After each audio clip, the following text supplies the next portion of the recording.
उत्तराखंड के राज्यसभा सांसद नरेश बंसल जी हमारे साथ बातचीत के लिए मौजूद हैं। सर, सतपाल महाराज ने अग्निपथ योजना में जो अग्निवीरों की भर्ती हो रही है उसमें जो उत्तराखंड के लोग हैं उनकी कहीं ना कहीं हाइट को लेकर के सवाल खड़े किए हैं।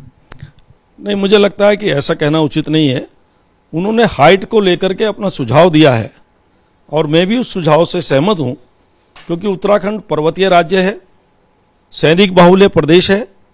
औसत लगभग पर्वतीय क्षेत्र में हर परिवार से एक सैनिक सेना में अपनी सेवाएं देता है, सरहदों पर देश की रक्षा करते हैं।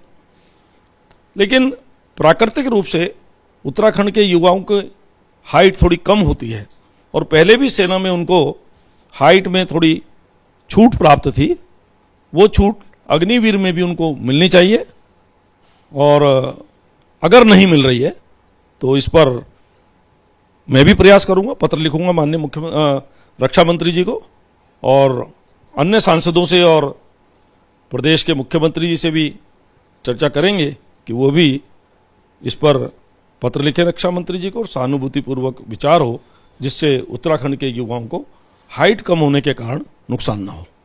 सर, एक सवाल और है, चूंकि आप उत्तर प्रदेश में जो हारी हुई 14 लोकसभा सीट हैं उसको कहीं ना कहीं मॉनिटर कर रहे हैं और उसको जिताने के लिए प्रयास कर रहे हैं, क्या कुछ आप लोग रणनीति तैयार कर रहे हैं, क्या कुछ मंथन कर रहे हैं जिससे कि 14 लोकसभा सीटों पे 2024 में विजय प्राप्त हो? देखिए, रणनीति कोई भी कभी बताई नहीं जाती। रणनीति पर काम किया जाता है, उसका परिणाम देखा जाता है और परिणाम आप देखेंगे कि उत्तर प्रदेश में हम 80 की 80 लोकसभा सीटें जीतेंगे। क्योंकि इसमें कई हाई प्रोफाइल सीटें भी हैं। रायबरेली की बात करें तो सोनिया गांधी चुनाव लड़ती है, मैनपुरी से बात करें तो मुलायम सिंह यादव चुनाव लड़ते हैं। तो इन हाई प्रोफाइल सीटों में इन कद्दावरों को हराने के लिए आप लोग क्या रणनीति तैयार कर रहे हैं? हमने पिछली बार हाई प्रोफाइल अमेठी जीती थी, उसी प्रकार हम रायबरेली भी जीतेंगे और सीटें भी जीतेंगे, 80 की 80 सीटें जीतेंगे, ये मैं आपको विश्वासपूर्वक कह रहा हूं। क्योंकि कई मंत्रियों के प्रवास की भी योजना है, तो क्या हम मान के चले कि कुछ ही दिनों के अंदर इन तमाम सारी सीटों पे मंत्रियों के प्रवास होंगे? सभी जगह मंत्री सब जगह प्रवास करने के लिए होते हैं, सब जगह प्रवास करते हैं वो और प्रवास करेंगे, जनता की जो समस्याएं उनका समाधान करेंगे। सब प्रकार से मैंने कहा ना कि रणनीति कोई भी बताई नहीं जाती, रणनीति का परिणाम देखा जाता है और आप परिणाम देखेंगे कि भारतीय जनता पार्टी 2024 में उत्तर प्रदेश की 80 की 80 सीटें जीतेगी।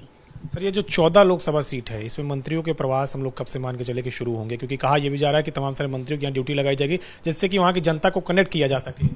नहीं, मंत्रियों के प्रवास चल रहे हैं, 14 में से 8 लोकसभा में हो चुके हैं। आपके पास शायद जानकारी क्यों नहीं है, क्योंकि मंत्रियों के जो प्रवास होते हैं वो ऐसे तो होते नहीं कि मीडिया में पता ना चले, तो सभी जगह प्रवास होंगे और प्रवास कराया जाएगा। हाँ, 2024 तक जो जो होना है सब होगा, सारे प्रवास भी होंगे और काम भी होंगे। एक आखिरी सवाल है, उत्तराखंड में भी संगठन की नियुक्तियां कर दी गई, तमाम सारे जिलों का वितरण कर दिया गया है, क्या वहां पे भी संगठन 2024 के लिए पूरी तरीके से फोकस हो गया है? भारतीय जनता पार्टी केवल चुनावी पार्टी नहीं है। 365 दिन 24/7 पार्टी के नेता, पार्टी के कार्यकर्ता जनता के बीच में रहते हैं, केवल चुनाव के समय निकल कर नहीं आते। एक चुनाव हम जीतते हैं या हारते हैं, दोनों में उसकी समीक्षा करते हैं और उसके बाद अगले चुनाव की तैयारी शुरू कर देते हैं, उसके आधार पर जो हमारी उसमें समीक्षा में आता है। तो तैयारी पहले से चल रही है। 2019 जीतने के बाद ही हमने तैयारी की और हमारा लक्ष्य होता है हर बार कदम आगे बढ़ाना, लंबी छलांग लगाना।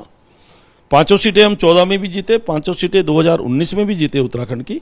इस बार भी 5 सीटें जीतेंगे, लेकिन पहले से ज्यादा वोट प्राप्त करके जीतेंगे, ये हमारा लक्ष्य है। शुक्रिया हमसे बातचीत करने के लिए। ये हैं उत्तराखंड से राज्यसभा सांसद नरेश बंसल, जिनको कि उत्तर प्रदेश की 14 लोकसभा सीट जो हारी हुई है उसके मॉनिटर करने का इंचार्ज बनाया गया है और लगातार उन सीटों को कैसे जीता जाए इस पर रणनीति तैयार हो रही है। कई केंद्रीय मंत्रियों का प्रवास हुआ है और कई केंद्रीय मंत्रियों के प्रवास की वहां पे अब योजना बनाई जा रही है। दावा यह किया जा रहा है कि इस बार 80 में से 80 लोकसभा सीट बीजेपी उत्तर प्रदेश के अंदर जीतेगी। धर्मतन के साथ